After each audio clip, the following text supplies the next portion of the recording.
الصلاة خير من النوم.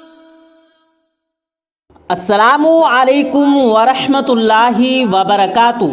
پیارے دوستو، انبیاء کے قصوں میں سے ایک قصہ سیدنا یونس علیہ الصلاۃ والسلام کا بھی ہے، اور ان کے قصے کو قرآن پاک کا انوکھا قصہ کہا جاتا ہے. حضرت یونس علیہ السلام کا ذکر قرآن کریم کی 6 سورتوں میں آیا ہے، جن میں سورۃ النساء، سورہ الانعام، سورہ یونس، سورہ الصافات، سورہ انبیاء اور سورہ القلم شامل ہے. پہلی 4 سورتوں میں آپ علیہ السلام کا نام یونس ہی آیا ہے، جبکہ سورۃ الانبیاء اور سورۃ القلم میں آپ کو جبل نور اور صاحب الحوق یعنی مچھلی والا کہہ کر پکارا گیا ہے.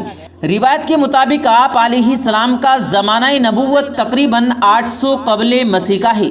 اللہ عز و جل نے آپ علیہ السلام کو 28 سال کی عمر میں نبوت سے نوازا اور ننوا میں آباد ایک قوم کی ہدایت کی ذمہ داری سونپ دی.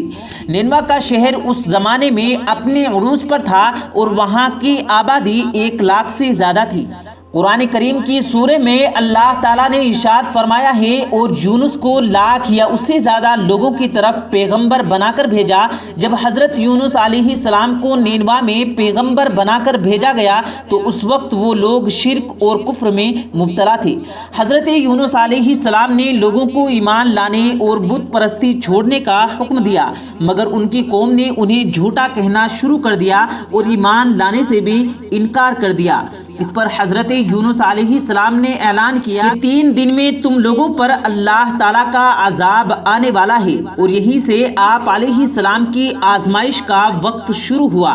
جب سیدنا یونس علیہ السلام نے عذاب الہی قیامت کا اعلان کیا تو یہ سن کر شہر کے لوگوں نے آپس میں مشورہ کیا کہ حضرت یونس علیہ السلام نے کبھی کوئی جھوٹی بات نہیں کی، اس لیے یہ دیکھو کہ اگر وہ رات کو اس شہر میں رہیں جب تو سمجھ لو کہ کوئی خطرہ نہیں، اور اگر انہوں نے اس شہر میں رات نہ گزاری تو یقین کر لینا کہ عذاب آئے گا.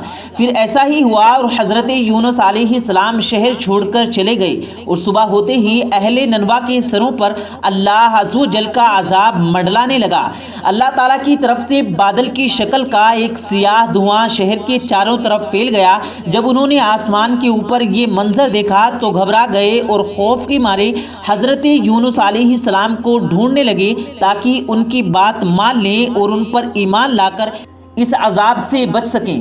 حضرت یونس علیہ السلام کو ہر طرف ڈھونڈا گیا مگر وہ نہ ملے. ان کی قوم کے لوگوں نے رو رو کر سچے دل سے توبہ کی اور حضرت یونس علیہ السلام کے رب پر ایمان لانے کا اعلان کر دیا. اللہ تعالیٰ نے شہر والوں کے حال پر رحم کیا اور ان کی توبہ قبول کر کے انہیں معاف بھی کر دیا. اس حوالے سے سورہ یونس میں ارشاد باری تعالیٰ ہے، بس کوئی بستی ایسی کیوں نہ ہوئی کہ ایمان لاتی تو اس کا ایمان اسے نفع دیتا، سوائے یونس کی قوم کے. جب وہ ایمان لائی تو ہم نے دنیاوی زندگی میں ان سے رسوائی کا عذاب دور کر دیا اور ایک مدت تک ان کو بہرائے مند رکھا. ناظرین کرام، یونس علیہ السلام بستی کے باہر کھڑے ہو کر سارا منظر دیکھ رہے تھے، اور جب اللہ تعالیٰ نے اہل ننوا پر سے اپنا عذاب واپس اٹھا لیا تو آپ علیہ السلام سخت پریشان ہوئے اور یہ سوچنے لگے کہ اب ان کی قوم انہیں جھوٹا کہے گی کیونکہ ان پر اللہ کا عذاب نازل نہیں ہوا. جب سیدنا یونس علیہ السلام یہ سب سوچ رہے تھے تو اس وقت انہیں یہ بات کی خبر نہیں تھی کہ اہل ننوا نے سچے دل سے توبہ کر لی ہے اور اللہ تعالیٰ پر ایمان لے آئے ہیں. اس لیے انہیں اس بات کی فکر ہونے لگی کہ اب انہیں قتل کر دیا جائے گا، کیونکہ ننوا شہر کا رواج تھا کہ اگر کوئی شخص جھوٹا ثابت ہوگا تو اسے قتل کر دیا جاتا تھا. تو آپ علیہ السلام کو فکر ہوئی کہ اب مجھے بھی جھوٹا قرار دے کر قتل کر دیا جائے گا، کیونکہ انہوں نے اپنی قوم کو جس عذاب کی خبر دی تھی وہ نہیں آیا. اس پریشانی کے عالم میں آپ علیہ السلام نے اپنے شہر نہ واپس جانے کا فیصلہ کیا اور بحرائے روح کی جانب چلنے لگے، اور یہاں تک کہ سمندر کے کنارے پر پہنچ گئے جہاں ایک کشتی کھڑی تھی، اور اس میں بیٹھے لوگ بھی آپ علیہ السلام کو پہچانتے تھے. ان لوگوں نے آپ علیہ السلام کو بغیر کرائے کے کشتی میں سوار کر لیا اور سمندر سفر شروع ہو گیا. جب کشتی سمندر کے درمیانی حصے میں پہنچی تو اسے آفت نے گھیر لیا. کچھ روایت میں ہے کہ کشتی سمندر میں کھڑی ہو گئی اور کچھ میں لکھا ہے کہ بھنور میں پھنس گئی تھی۔ اس زمانے میں یہ بیان کیا جاتا تھا کہ جب کوئی غلام اپنے مالک سے بھاگ کر جا رہا ہو اور کشتی میں سوار ہو تو کشتی جب تک کنارے پر نہیں پہنچتی جب تک کہ اس غلام کو کشتی سے اتار نہ دیا جائے۔ اب جب سیدنا یونس علیہ السلام کی کشتی بھنور میں پھنس گئی تو اعلان ہوا کہ ہماری اس کشتی میں کوئی ظالم یا گنہگار یا بھاگا ہوا غلام سوار ہے تو خود کو ظاہر کر دے تاکہ اس کی وجہ سے سب پر مصیبت نہ آئے۔ اس پر یونس علیہ السلام نے کہا کہ وہی گنہگار اور بھاگے ہوئے غلام ہیں۔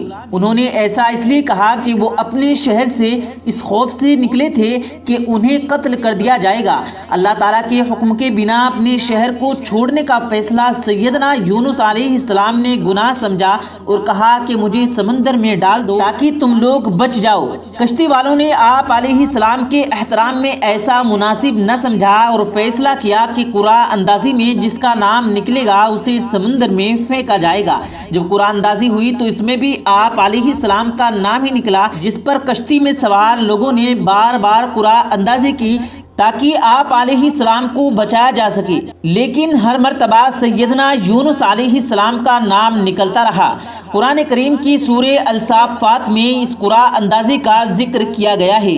ارشاد باری تعالیٰ ہے، اور بے شک یونس بھی ان رسولوں میں تھا، اور جب وہ بھاگ گیا اس کشتی کی طرف جو بھری ہوئی تھی، پھر قرعہ ڈالا تو وہی خطا کاروں میں تھا، پھر اسے مچھلی نے لقمہ بنا لیا اور وہ پریشان تھا۔ جب قرعہ اندازی میں بار بار حضرت یونس علیہ السلام کا نام نکلا تو آپ علیہ السلام کو سمندر میں ڈالنے کا فیصلہ ہوا، تو دوسری طرف ایک بہت بڑی مچھلی جو اللہ تعالیٰ کے حکم سے کشتی کے قریب آ گئی۔ حضرت یونس علیہ السلام جیسے ہی پانی میں گئے تو اس مچھلی نے انہیں بحفاظت اپنے پیٹ میں لے لیا۔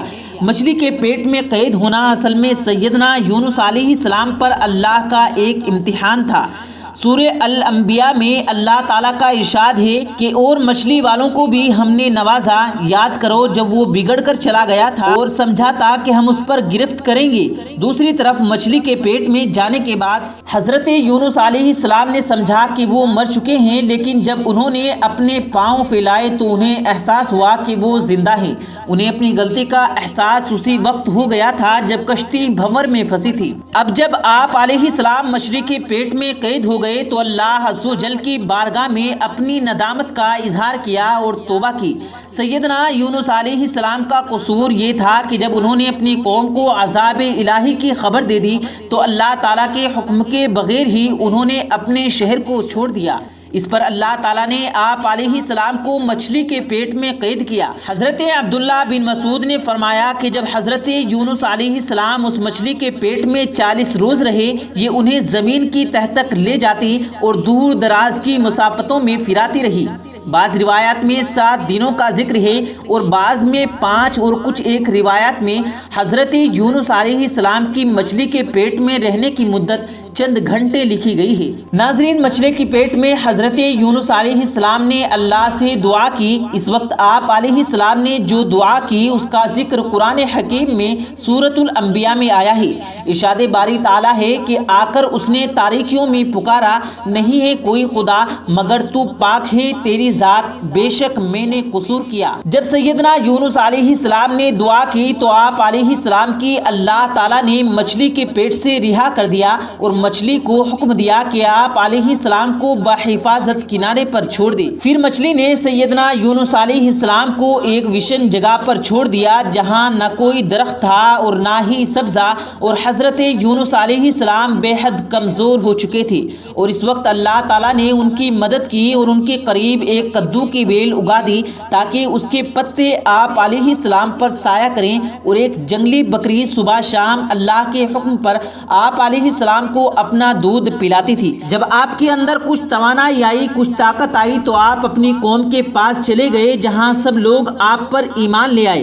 حضرت سعد سے مروی ہے کہ رسول اکرم صلی اللہ علیہ وسلم نے فرمایا کہ جس نے حضرت یونس علیہ السلام کی دعا کے ساتھ دعا کی اس کی دعا ضرور قبول ہوگی۔ ناظرین، اس قصے میں عقل والوں کے لیے نشانیاں اور نصیحت ہے۔ اللہ عز و جل سے دعا ہے کہ وہ آپ کے اور میرے علم میں اضافہ فرمائے اور ہمیں اسی طرح علم سیکھنے اور جاننے اور دوسروں تک پہنچانے کی توفیق اور ہمت عطا فرمائے، آمین یا رب العالمین۔